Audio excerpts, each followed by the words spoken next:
मीनाक्षी जी, उत्तराखंड में इस समय एक मुद्दा बहुत गर्म है, लव जिहाद और मदरसों को लेकर। आप यूपीडी की प्रवक्ता हैं, क्या कुछ कहेंगे इस पर? देखिए, अभी जैसे आपने मदरसों की बात की तो हमने इनका न्यूज़ देखा था कि जो अतिक्रमण जो मदरसे हैं उनका ध्वस्तीकरण हो रहा है। तो मेरा ये मानना है, उत्तराखंड क्रांति दल का ये मानना है कि अतिक्रमण जो होता है, जो अवैध होता है, वो हर एक चीज़ अवैध हो सकती है, मात्र मदरसे अवैध नहीं है। चाहे वो मदरसे हों, चाहे सड़कें हों, चाहे रिजॉर्ट्स हों, बहुत सी ऐसी संपत्तियां हैं जो उत्तराखंड के अंदर अवैध हैं। तो हमारा ये कहना है कि जो भारतीय जनता पार्टी है वो इस तरह की शब्दावली का इस्तेमाल करके अपनी राजनीतिक रोटियां सेकना चाहती है।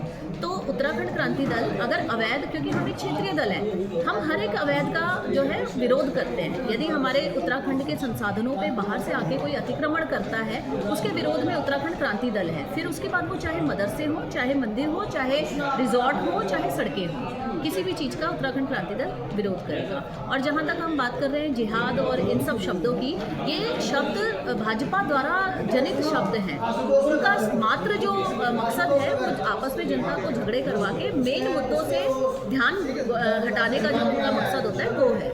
लेकिन उत्तराखंड क्रांति दल मुद्दों की लड़ाई लड़ता है, विचारों की लड़ाई लड़ता है, और उसके बाद चाहे उनका विरोध कोई भी गलत व्यक्ति कर रहा है, उसके विरोध में उत्तराखंड क्रांति दल खड़ा है। दुश्मना जी, भाजपा आरोप लगा रही कि जिहाद को लेकर कांग्रेस समर्थन कर रही है, क्या कहेंगे आप? कहाँ जिहाद हो रहा है? पूरे प्रदेश के अंदर महिलाओं के खिलाफ हिंसा हो रही है, उसको कहते हैं जिहाद। अंकिता भंडारी से लेकर के और रुद्रपुर में जिस प्रकार से भारतीय जनता पार्टी के पार्षद पे आरोप लगे हैं, पूरे राज्य के अंदर महिलाएं त्राहिमाम कर रही हैं, भय में। पूरे प्रदेश के अंदर, पूरे प्रदेश में नौजवान बेरोजगार घूम रहा है, राज्य में बेरोजगारी चरम पे है, उसके बारे में चिंता कर रहे हैं। पूरे राज्य के अंदर इस समय महिलाओं के जो पीड़ा है, उनके सर पर घास का, लकड़ी का, पानी का जो बोझ है, उसको कम करने की बात हो रही है।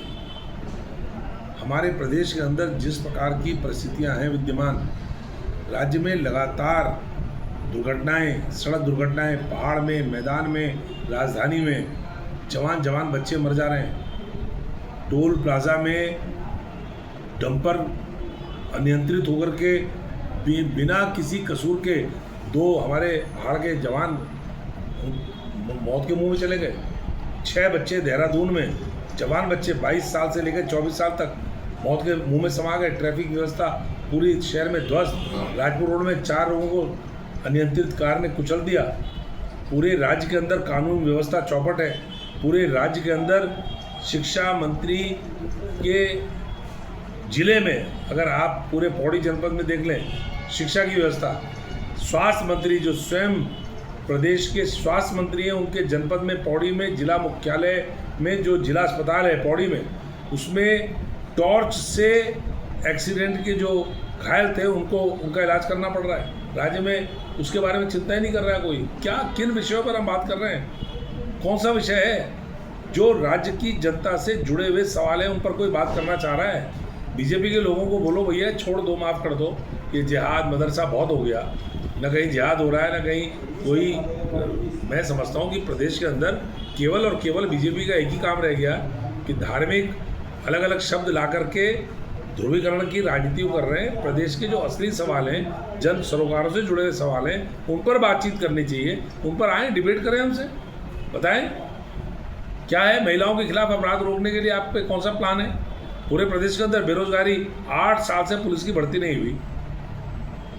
प्रदेश के अंदर थानों में, चौकियों में पुलिस नहीं है। अपराध लगातार बढ़ रहे हैं। सारे चौराहों पे चले जाओ, आपको सफ़ेद ड्रेस वाली जो है ट्रैफिक पुलिस नहीं मिलेगी।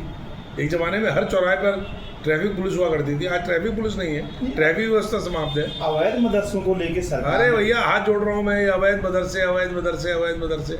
सुबह उठते हैं, दांत मंजन नहीं करते और सोते हुए तब पूरा जब अवैध मदरसा। अरे भैया अवैध मदरसा है तो कार्रवाई करो, कौन मना कर रहा है? अवैध कोई शिशु मंदिर है तो कार्रवाई करो, कौन मना कर रहा है? अवैध अगर कोई मिशनरी का स्कूल है, कार्रवाई करो, कौन मना कर रहा है? अवैध कोई भी शैक्षणिक संस्थान, मदरसा क्या होता है? स्कूल तो है जहाँ पे दीनी तालीम दी जाती है, इस्लामिक, वो मदरसा कहते हैं। तो अगर कहीं दीनी तालीम देने वाला मदरसा गैर पंजीकृत है, आप पंजीकरण के लिए उस पर कार्रवाई करो, हम काम ना कर रहे हैं। अगर कोई संस्कृत विद्यालय, शिशु मंदिर अगर कोई बिना पंजीकरण के चल रहा है, बिना मान्यता के चल रहा है, कोई मिशनरी का स्कूल बिना मान्यता के चल रहा है, कोई किसी भी माइनॉरिटी संस्था या मेजॉरिटी संस्था अगर उसका स्कूल, शैक्षणिक संस्थान बिना मान्यता के, बिना नियम के चल रहा है, उसके खिलाफ कार्रवाई करो महाराज, कौन मना कर रहा है।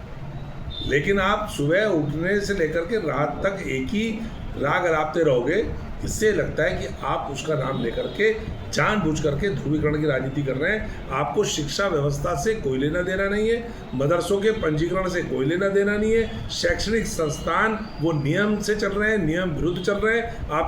आपकी बला से आपको तो केवल एक शब्द ढूंढ लो और उस पर फिर ध्रुवीकरण की राजनीति करो, ये बीजेपी की खेल है। हद से बिना है जिहाद, और जिहाद का आपने इस्लाम की अगर दृष्टि से देखा जाए तो जिहाद वास्तव में क्रांति के लिए कहा जाता है। लेकिन वो क्रांति किसको मानते हैं? वो क्रांति मानते हैं कि जो इस्लाम की स्थापना के लिए हो, और जो उनकी बात को नहीं मानता उनको नेस्तनाबूद करने का काम जो है इस्लाम मानता है। तो मैं समझता हूँ कि कांग्रेस जो आज जिहाद का समर्थन कर रही है, तो ये समझ लो कि ये उनकी दिवालियापन का है एक बहुत बड़ा सबूत है। और क्या मैं उनसे पूछना चाहता हूँ कि क्या उनकी जो तथाकथित जिनको काफिर कहते हैं उनको समाप्त करना, अन्य धर्म को समाप्त करने वाली जो क्रांति उनकी है, क्या उसका समर्थन करते हैं? तो ये जवाब वो दें। लेकिन वो कहते हैं कि मुख्यमंत्री जी जिस जिहाद की बात कर रहे हैं वो सही नहीं है। नहीं, मैं ये तो कह रहा हूँ कि हम तो समझते हैं कि इस्लाम कौन सा जिहाद के लिए लड़ाई लड़ रहा है, कौन सी जिहाद कर रहा है। लेकिन ये कांग्रेस के लोग नहीं समझ रहे कि कौन सा जिहाद है, और मुख्यमंत्री ने निश्चित रूप से वो जिहाद को समाप्त करने का काम किया है और उसके खिलाफ बीड़ा उठाया, तो वो सराहनीय काम है। अच्छा, एक दूसरी बात यह है, जिस तरीके से अवैध मदरसों पर कार्रवाई हो रही है, कांग्रेस के तमाम नेताओं के पेट में दर्द हो रहा है, लेकिन आप किस तरह देखते हैं, क्या ये जो ये कार्रवाई कितनी जायज़ है, कितना हुआ?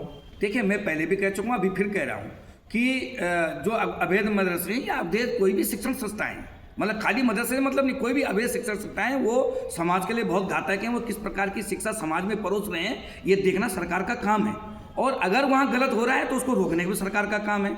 और मैं समझता हूँ कि दुर्भाग्य की बात है, यह हो सकता हो कि कुछ लोगों के लिए सौभाग्य की बात हो, लेकिन दुर्भाग्य की बात है कि इसकी जद में जो है ज़्यादातर जो है इस्लाम को मानने वाले लोग आ रहे हैं। आप ये समझिए, अगर सरकार ऐसी दुर्भावना से काम करती तो ईसाई लोगों के तो दुनिया भर की स्कूलें चल रही हैं, उनके लिए तो लोगों के एडमिशन के लिए महामारी है, क्योंकि वो ऐसा नहीं परोस रहे हैं, वो एक किसी को कत्लेआम करने का शिक्षा नहीं परोस रहे हैं। वो हो सकता है कि स्लो पॉइजन दे रहे हों, लेकिन वो इस प्रकार के किसी नहीं, आज की तारीख में उनको सरकार ने कोई रोका नहीं है, उनकी शिक्षा संस्थाएं तो कोई नेस्तनाबूद नहीं करी है।